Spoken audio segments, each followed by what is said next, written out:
চলে গেলেন। হি ওয়াজ a great father. আর কি বলবো বলুন। তার তো অসংখ্য তার হ্যাঁ পাঠকরা ছিলেন, তার সাপোর্টাররা ছিলেন। পাঠক তো ওনার প্রাণ ছিলেন চিরকালই। পাঠকের জন্যই সব কিছু করেছে।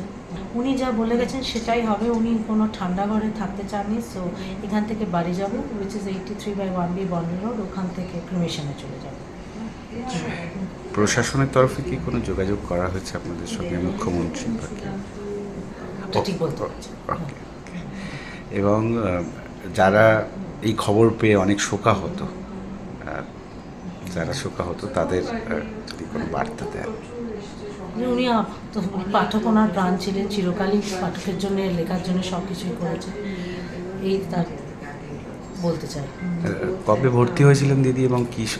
উনি ভর্তি হয়েছিলেন 31শে ডিসেম্বর। উনি পড়ে যান, ওনার একটি সার্জারি হয়, উইচ ওয়াজ এ সাকসেস। বাড়ি ফিরে আসেন 15 তারিখ।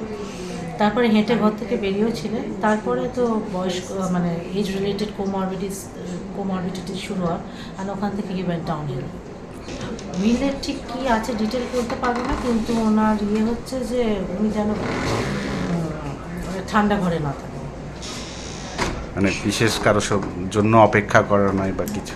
হ্যাঁ, মানে he wanted a simple process.